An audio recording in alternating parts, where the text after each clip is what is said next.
सुप्रभात बच्चों। आज हम पढ़ेंगे पाठ 16 अविकारी शब्द। तो आज हम जानेंगे अविकारी शब्द क्या होते हैं। पहले हम इसका दिए गए शब्दों का उचित मिलान कीजिए। पहले हम इसका मिलान करेंगे। देखिए, धीरे धीरे, अभी और यहाँ। कौन सा विशेषण दिखा रहा है? ये दिखा रहा है हमें क्रिया विशेषण। कौन सा दिखा रहा है? क्रिया विशेषण, क्योंकि यहाँ पे क्रिया आ गया है। के पास, के बाहर और के सामने संबंध दिखा रहा है ये, तो ये क्या हो गया? संबंध बोधक। अभी देखिए, या, तो, कि, एवं, अन्यथा, ये क्या दिखा रहा है हमें? ये है समुच्चय बोधक।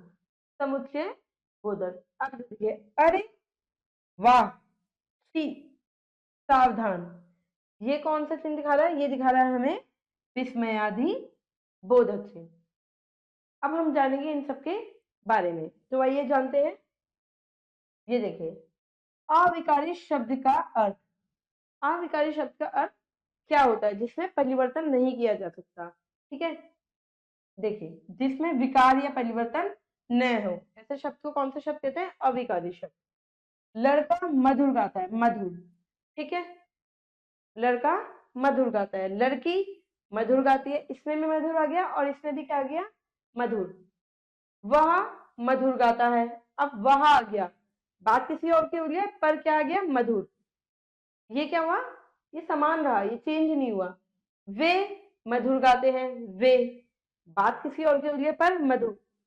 इस मधुर ने कहीं भी अपना परिवर्तन नहीं करा, चाहे वो स्त्रीलिंग हो, पुल्लिंग हो, कुछ भी हो, तो परिवर्तन नहीं हुआ। ऐसे शब्द कौन से शब्द होते हैं? अविकारी शब्द। ठीक है, उपयुक्त वाक्यों में मधुर शब्द प्रत्येक परिस्थिति में अपना मूल रूप बनाए हुए है। ये क्या है? मूल रूप बनाए हुए है बेटा। इसमें तनिक भी परिवर्तन नहीं हुआ है, यह अविकारी शब्द है। आपको समझ में आया? जहां पे परिवर्तन नहीं होता वहां पे कौन सा होता? अविकारी शब्द कहलाते हैं। ऐसे शब्द जिनकी स्थिति सदैव एक जैसी रहती है, अर्थात लिंग, वचन और कारक के प्रभाव से जिनमें कोई परिवर्तन नहीं होता है, वे अविकारी शब्द या अव्यय शब्द कहलाते हैं। लड़का, लड़की स्त्रीलिंग पुल्लिंग है, बट इसमें क्या है? मधुर चेंज नहीं हुआ है, परिवर्तन नहीं हुआ है शब्दों का, इसलिए ये कौन सा शब्द है? अविकारी शब्द। अब देखिए, अव्यय शब्द 4 प्रकार के होते हैं। ये कितने प्रकार के होते हैं? 4 प्रकार के हैं। देखिए, क्रिया विशेषण, संबंध बोधक, समुच्चय बोधक और विस्मयादि बोधक। तो अब हम जानेंगे क्रिया विशेषण अव्यय के बारे में। आइए जानते हैं। जो अव्यय शब्द क्रिया की विशेषता का बोध कराते हो, जो शब्द क्रिया की विशेषता का बोध कराते हो, जैसे कि क्रिया आप सबको पता है, विशेषता पता है क्रिया की। अब देखिए, दादाजी अभी अभी गए हैं, अभी अभी, अभी अभी गए हैं। ठीक है, क्रिया विशेषण। किरण तेज दौड़ता है, तेज, तेज दौड़ रहा है वो। भागता, क्रिया हो गई तेज। ठीक है, तेज दौड़ रहा है। भागना क्या हो गई? क्रिया। आपको समझ में आ रहा है? भागना क्या हो गई? क्रिया। तेज दौड़ता है, विशेषता बता रहा है इसकी भी, क्रिया की भी विशेषता बता रहे हैं, तेज दौड़ता है। ठीक है, उपयुक्त वाक्यों में रंगीन छपे शब्द अभी अभी, तेज शब्द क्रमश गए हैं तथा भागता है क्रियाओं की विशेषता बता रही हैं। भागता है क्रिया की विशेषता भी बता रहे हैं। क्रिया की विशेषता बताने वाले ये शब्द कौन से कहलाते हैं? क्रिया विशेष शब्द कहलाते हैं। क्रिया विशेषण के द्वारा यह पता चलता है कि क्रिया कब, कहाँ, कैसे तथा कितनी मात्रा में हुई है। ये मैंने आपको पहले भी समझाया था। क्रिया विशेषण के मुख्य भेद। अब क्या करना है? क्रिया विशेषण के मुख्य भेद बताते हैं। कितने भेद होते हैं? 4 भेद होते हैं। कालवाचक, समय, समय जहाँ पे पता चलता हो हमें। स्थानवाचक, जहाँ पे हमें स्थान के बारे में पता चलता हो। ठीक है, रीतिवाचक और परिमाणवाचक। ठीक है, अब हम जानेंगे सबसे पहले कालवाचक क्रिया विशेषण के बारे में। ठीक है, जिन शब्दों से क्रिया के होने के समय का बोध होता है। जिन शब्दों से क्रिया के होने का समय का बोध होता है, मतलब कि समय पता चलता है, कालवाचक क्रिया विशेषण कहते हैं। अब जैसे में देखिए, मैं प्रातः व्यायाम करता हूँ। प्रातः, इसमें क्या है, पता चल रहा है सुबह है, दोपहर है, शाम है, कब है। प्रातः, समय का बोध हो रहा है, यहाँ पे समय पता चल रहा है हमको। ठीक है। मामा जी अभी अभी आए हैं, अभी अभी आए हैं, पता चला बिल्कुल अभी आए हैं। ठीक है। अब हम देखेंगे स्थानवाचक, जहां पे हमें क्या पता चलता है, स्थान के बारे में पता चलता है। जिन शब्दों से क्रिया के होने के स्थान का बोध होता हो, क्रिया के स्थान का बोध होता हो, उन्हें क्या कहते हैं, स्थानवाचक क्रिया विशेषण कहते हैं। जैसे स्थान, वह कमरे के अंदर गया। कमरे के अंदर गया, हमें स्थान पता चल रहा है यहाँ पे। कमरे में गया नहीं पता चल रहा, कमरे के अंदर गया, यहाँ पे क्या चल रहा है, स्थान का पता चल रहा है। सड़क के बाईं ओर चलो, सड़क के बाईं ओर चलो, पता चल रहा है बाईं ओर चलना है, स्थान पता चल रहा है हमें यहाँ पे। अब हम करेंगे रीतिवाचक विशेषण। रीतिवाचक विशेषण, जिन शब्दों से क्रिया के करने की रीति या ढंग का बोध होता हो, क्रिया की करने की रीति और ढंग का बोध होता हो, उसे क्या कहते हैं, रीतिवाचक कहते हैं। जैसे कि वरुण झटपट लौट आया, झटपट, झटपट लौट आया रीतिवाचक है। ठीक है। आंचल जोर जोर से हंसती है, जोर जोर से, जोर जोर से हंस रही है आंचल। अब हम करेंगे परिमाणवाचक क्रिया विशेषण। क्या होता है परिमाणवाचक क्रिया विशेषण, परिमाण का पता चलता है यहाँ पे हमें। जिन शब्दों से क्रिया के परिमाण का बोध होता है उन्हें क्या कहते हैं, परिमाणवाचक क्रिया विशेषण कहते हैं। अब जैसे परिमाण, मैं आज बहुत सोऊंगा। बहुत, बहुत क्या है, परिमाण है। ठीक है। मानव कम बोलता है, कम, परिमाणवाचक है, परिमाण है, मानव कम बोलता है। बात पते की, विशेषण वैश्य संज्ञा सर्वनाम के साथ लगता है, जबकि क्रिया विशेषण क्रिया के साथ प्रयोग किया जाता है। ये आप देख रहे हो ना, क्रिया के साथ प्रयोग किया जाता है क्रिया विशेषण। कुछ शब्द विशेषण तथा क्रिया विशेषण दोनों के रूप में प्रयोग किए जाते हैं। जैसे पायल ने बहुत, विशेषण है, खाना वैश्य है। ठीक है। पायल बहुत बोलती है, बहुत किया है, क्रिया विशेषण है, क्रिया की भी विशेषता बता रहा है। बोलती है क्या है, क्रिया है। आपको समझ में आ रहा है बच्चों। अब हम करेंगे क्रिया विशेषण और संबंध बोधक में क्या अंतर है।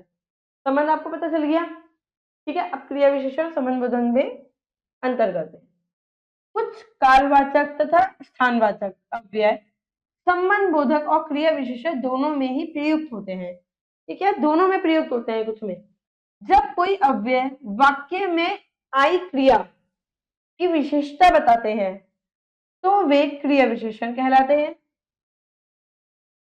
क्रिया विशेषण कहलाते हैं। और जब वही अव्यय वाक्य में आए संज्ञा और सर्वनाम के बीच संबंध स्थापित करते हैं तो वो संबंध बोधक अव्यय कहलाते हैं। देखिए अब इधर क्रिया विशेषण बाहर है, वह बाहर बैठा है, क्रिया विशेषण है बैठना।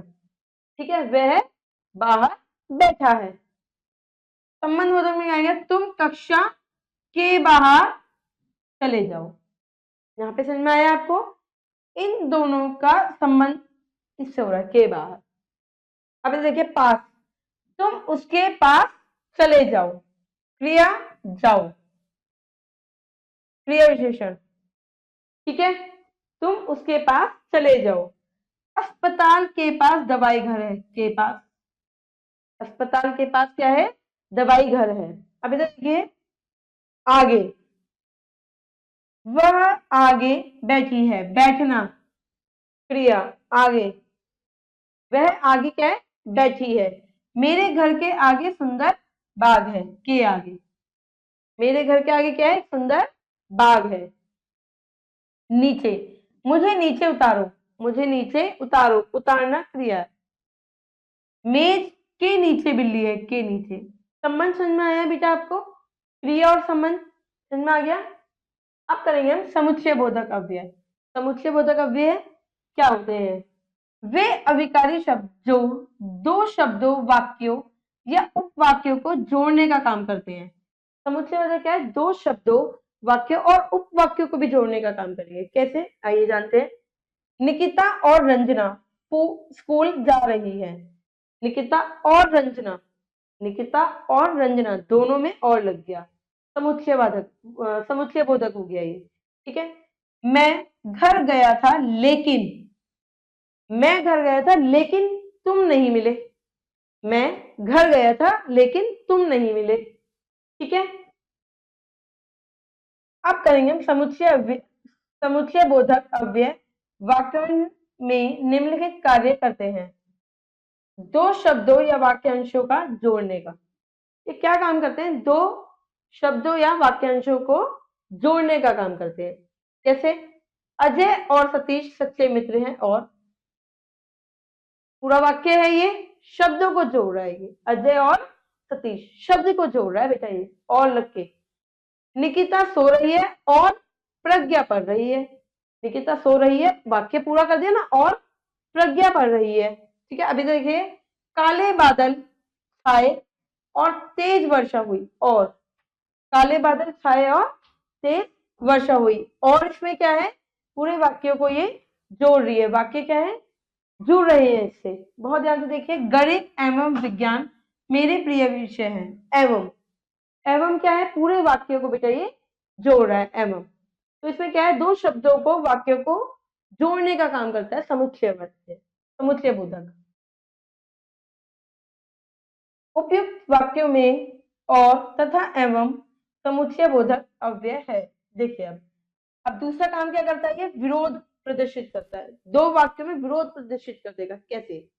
इसमें तो इन्होंने जोड़ा, इसमें क्या करेगा? विरोध प्रदर्शित करेगा। वह गरीब है लेकिन ईमानदार है।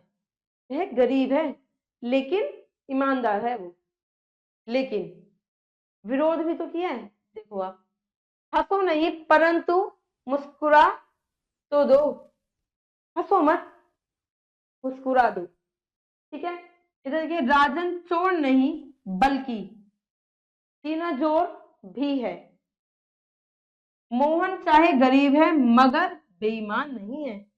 मोहन चाहे गरीब है लेकिन मगर बेईमान नहीं है। यहाँ पे क्या कर दिया इसने? विरोध प्रदर्शित कर दिया। ठीक है। दो शब्दों में कारण और परिणाम बताने का। कारण और परिणाम भी बताता है। कैसे? जैसे आप कह देते हो, बुखार था इसलिए विद्यालय नहीं जा सका। इसलिए विद्यालय नहीं जा सका। बुखार था इसलिए विद्यालय नहीं जा सका। दवाई लो अन्यथा बीमार हो जाओ। अन्यथा दवाई लो, दवाई ले लो अन्यथा बीमार हो जाओगे। परिश्रम करो ताकि पास हो जाओ। परिश्रम करो ताकि पास हो जाओ। परिमाण बता रहा है ये। पौधे को पानी दो वरना पौधा सूख जाएगा। वरना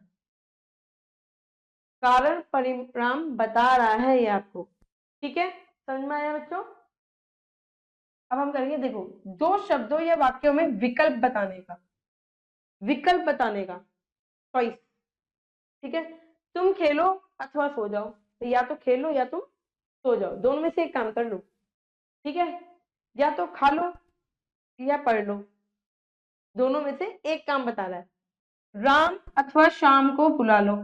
अथवा, राम और शाम को बुला लो। राम अथवा शाम को बुला लो। जल्दी करो अन्यथा ट्रेन छूट जाएगी। वो आपको बता रहा है जल्दी करो वरना तुम्हारी ट्रेन छूट जाएगी। मुझे चाय या कॉफी दे दो। इन दोनों में से एक चीज दे दो। इन दोनों में से एक चीज दे दो।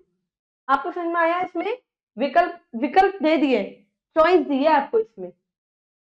या तो राम को बुला लो या फिर शाम को बुला लो। चाय दे दो या कॉफी दे दो। या तो खेल लो या तुम सो जाओ। जल्दी करो वरना क्या होगा? ट्रेन छूट जाएगी। तो अब हम जानेंगे विस्मयादि बोधक अव्यय कौन से होते हैं। बेटा ये पहले आप समझ लीजिए ये कैसे होते हैं। इसमें ना आपके एक्सप्रेशन चेंज होते हैं। आप हर्ष, दुख, मन के जो भाव होते हैं वो अपना आप ही आते हैं इसमें। ठीक है। जैसे बोलोगे ना, वो अपना आप ही आपके मन के भाव आ जाएंगे। जैसे देखिए, जो शब्द मन के हर्ष, घृणा, शोक, विस्मय, ज्ञानी, लज्जा, भय आदि के भावों को प्रकट करते हैं, वो क्या कहलाते हैं? विस्मयादि बोधक अव्यय कहलाते हैं। इसमें अपना आप ही आपके भाव निकलेंगे। छी कितनी गंदगी है, गंदगी होती है तो हमारे मन मुंह से ऐसे निकलता है ना, छी कितनी गंदगी है, अरे वाह तुम तो बहुत अच्छे नंबर ले गए, वाह, ठीक है, ऐसे देखिए, अरे अरे, विस्मयादि बोधक चिन्ह। तुम कब आए? प्रश्नवाचक चिन्ह। अब वो पूछ रहा है क्योंकि तुम कब आए, यहाँ से क्या मिलेगा? उत्तर मिलेगा। वाह, विस्मयादि, वाह कितना सुंदर बगीचा है, छी कितनी गंदगी है, छी कितनी गंदगी है, छी। एक आपको अपने मन से ऐसे निकलेगा एकदम से। विस्मयादि बोधक अव्यय की विशेषता यह है कि ये वाक्य के आरंभ में आते हैं। देखिए आरंभ में, शुरू में ही आएंगे, बीच में से इनका कोई मतलब नहीं होता है, क्योंकि जब भी कुछ ऐसा होता है तो हम क्या करते हैं, हम अपना आप ही एकदम से हमारे मन से सबसे पहले वही निकलता है, वाह बहुत अच्छी नौकरी लग गई, ऐसे। इनका वाक्य के अन्य भाग से कोई संबंध नहीं होता है, ये अनायास ही अपने मुंह से निकलते हैं, अनायास एकदम निकलते हैं। फिर भी इन शब्दों के उच्चारण का विशेष महत्व होता है। यदि आवश्यक भावों के साथ सही विस्मयादि अव्यय प्रयोग नहीं किया तो अर्थ अन्यथा भी अनर्थ भी हो जाता है। सही लगाना चाहिए। अब जैसे आप यहाँ देख लीजिए, वाह कितनी गंदगी है, ऐसे कभी बोल पाएंगे आप? वाह कितनी गंदगी, ऐसे बोलेंगे छी कितनी गंदगी है ना? तो ये गलत हो गया, ठीक है। छी कितनी गंदगी है, ये सही है बिल्कुल, ठीक है। वाह कितना बड़ा गड्ढा है, कभी ऐसे बोलेंगे वाह कितना बड़ा गड्ढा है, ऐसे कभी नहीं बोलेंगे। आप क्या बोलेंगे? अरे कितना बड़ा गड्ढा है। आपको समझ में आया है? आप देखिए इसके भेद, लज्जा बोधक, शर्म आती है, हाय, धक आदि। सम्मान बोधक, सम्मान बता रहे हैं, अरे, रे, हेलो आदि। आश्चर्य बोधक, जब हमें आश्चर्य होता है, बाप रे बाप, क्या, ए, अरे, समझ आ रहा है? आदि। विस्मयादि बोधक, विस्मय बोधक आपको पता है, अरे, ओ, ए आदि। हर्ष बोधक, जब आप खुश होते हो, वाह, शाबाश, बहुत अच्छा, धन्य आदि। शोक बोधक, जब आप शोक दुखी हुए होते हो, उफ, आ, ओ आदि। घृणा, छी छी कितनी गंदी, छी, थू, थिक, धक आदि। स्वीकृति बोधक, स्वीकृति, ठीक है, स्वीकृति जहाँ होती है, अच्छा अच्छा ऐसा हो गया, अच्छा, ठीक, जी हाँ, बहुत अच्छा। प्रशंसा, जब हम किसी की प्रशंसा कर रहे होते हैं, जब हम किसी की प्रशंसा कर रहे होते हैं, क्या खूब, बहुत सुंदर ड्राइंग बनाई है, वाह मजा आ गया। चेतावनी, जब हम चेतावनी देते हैं किसी को, होशियार, खबरदार एंड सावधान। पाठ का सार, जिन शब्दों पर लिंग वचन कारक का कोई प्रभाव न पड़े उन्हें अविकारी शब्द कहते हैं। ये हमने पीछे पढ़ लिया। अविकारी शब्द 4 प्रकार के होते हैं, क्रिया विशेषण, संबंधवाचक, समुच्चयवाचक और विस्मयादि बोधक। क्रिया की विशेषता बताने वाले शब्द क्रिया विशेषण कहलाते हैं, ये हम पहले पढ़ चुके हैं। जो शब्द संज्ञा या सर्वनाम के साथ लगकर उनका वाक्य में अन्य संज्ञा सर्वनाम शब्दों के साथ संबंध बताते हैं, उन्हें संबंध बोधक कहलाते हैं। जो क्या करते हैं, जो हमें संबंध बताते हैं, ठीक है। जो शब्द दो शब्दों और वाक्यों को जोड़ते हैं उन्हें समुच्चय बोधक कहते हैं, जब और लेकिन ऐसे शब्द लग जाते हैं। जो शब्द मन के भाव हर्ष घृणा शोक आदि भाव प्रकट करे विस्मय आदि बोधक शब्द कहलाते हैं। ये कुछ अभ्यास है बेटा, ये आप खुद से करेंगे, ठीक है। आशा करती हूँ आपको अविकारी शब्द के बारे में संपूर्ण जानकारी मिल गई होगी। अब हम मिलेंगे अगली कक्षा में, जब तक के लिए आप खुश रहिए और पढ़ते रहिए, अभ्यास करते रहिए। धन्यवाद।